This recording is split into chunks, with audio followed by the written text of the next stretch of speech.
Eh bien, bonjour à tous et toutes, ne faisons pas de discrimination pour cette nouvelle année et bonne année. Alors, j'ai cherché que faire comme vidéo pour commencer l'année en beauté et je me suis dit, on va parler de Oui Oui. Ouais, traduction trop littérale de Ouija. Parce qu'étymologiquement parlant, le Ouija c'est oui en français et oui en allemand. Donc prononcer Ouija ou Ouija, quoi. À vous de voir. Enfin bref, donc nous allons parler de et essayer de démonter le bon vieux mythe de la planche maudite. Le Ouija. Hashtag super bonne planche à cookies pour Samhain, enfin Halloween. Donc, commençons. Le Ouija est traditionnellement une planche en bois avec donc marqué dessus les lettres de l'alphabet et les 9 premiers nombres avec 0. Rajouter aussi, il y a toujours, en général, tu as toujours le symbole du soleil et de la lune. Que j'essaye de. Ouais, enfin bref, elle est très grande, hein. Tu as donc oui, fin et non. Pour clôturer une séance, ça va sur le fin.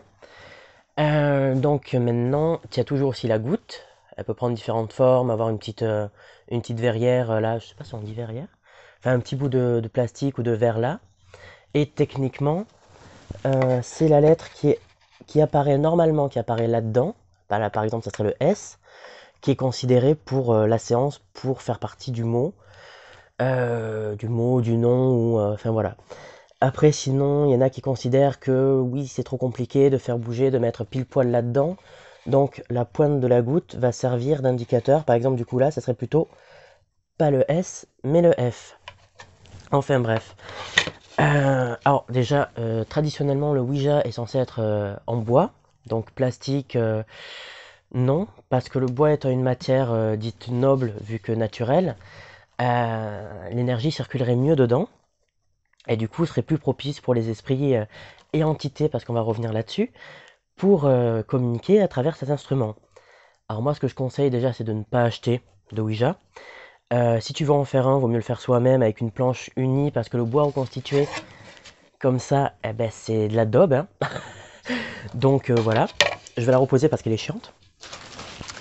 Et oui, je ne m'en suis pas servi. Elle me sert surtout de déco et de planche à cookies pour Halloween, Samhain, ça dépend de ce que vous faites.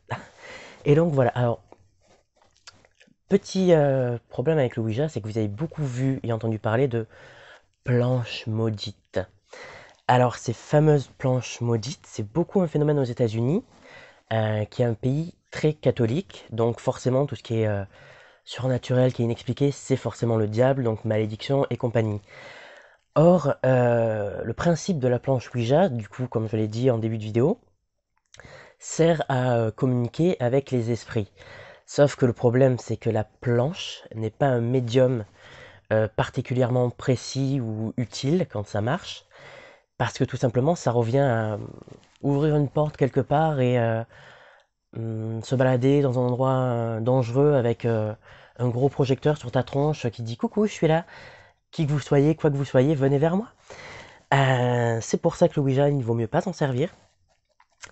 Et à savoir que dans le plus gros, enfin en général dans le plus gros pourcentage de cas, ce qui fait bouger la goutte, ce sont des micro-mouvements. Je vais essayer de montrer.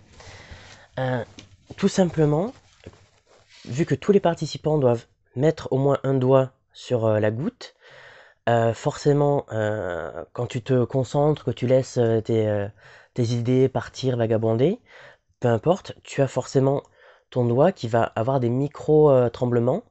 Tu vas faire pression légèrement sur la goutte, et du coup, la goutte va bouger. Alors, quand il y a plusieurs personnes, ça peut donner des trucs impressionnants, comme faire tourner la goutte sur le plateau, alors qu'en fait, ça n'aura rien à voir avec une énergie extérieure, ce sera tout simplement l'énergie de ces micro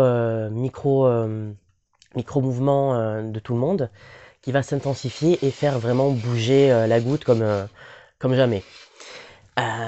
Donc voilà, il y a ce problème. Et il y a aussi que tu ne sais pas ce qui va venir vers toi, qui va venir vers toi, et tu ne connais pas les intentions de celui à qui tu ouvres la porte, j'ai envie de dire. Mais après, en soi, L'Ouija est plutôt problématique dans le sens où déjà tu ne sais pas ce que tu fais. Tu peux être influencé par les micro-mouvements.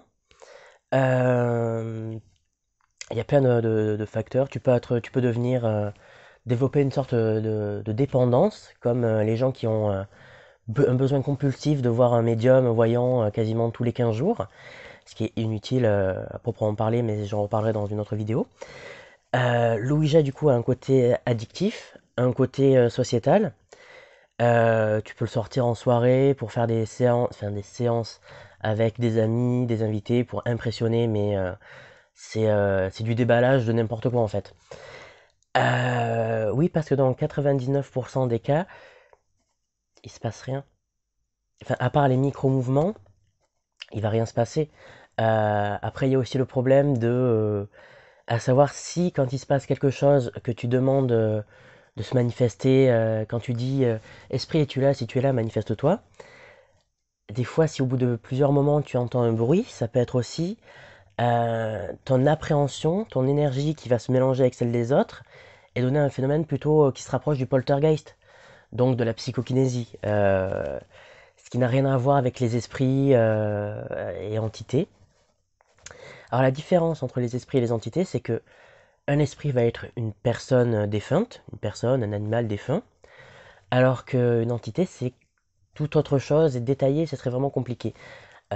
Donc pour savoir exactement ce qu'ils nous veulent, c'est pas très facile, c'est plutôt hard. À savoir aussi qu'on dit que les entités qui sont attirées par le Ouija sont des entités basses, du bas astral, enfin voilà, après c'est tout un concept, c'est très compliqué. J'essaierai éventuellement d'en parler un de ces jours. Du coup, pour faire bref, et terminer cette vidéo qui fait déjà 7 minutes, et je sais que je vous ai perdu déjà à 3 minutes. Donc, pour faire bref, Ouija, arnaque. Mais par contre, ça fait une déco très sympathique, un très beau petit plateau. Mais franchement, c'est plus dangereux pour des effets psychologiques que pour vraiment des cas de possession ou tout ça, tout ce qu'on peut voir dans les vidéos qui traînent sur YouTube, qui d'ailleurs font l'amalgame entre esprit et poltergeist, ce qui m'énerve prodigieusement et qui m'a fait d'ailleurs faire cette vidéo sur le poltergeist. Donc voilà, je vais conclure la vidéo sur le Ouija par Ouija arnaque. Sur ce, je vous souhaite de passer un bon début d'année. Euh, enfin, je vous souhaite, j'espère, hein. Et abonnez-vous, ça fait plaisir. Donc voilà, comme ça me motive à faire plus de vidéos. Je dis ça, je dis rien. Donc voilà, bonne journée et à bientôt.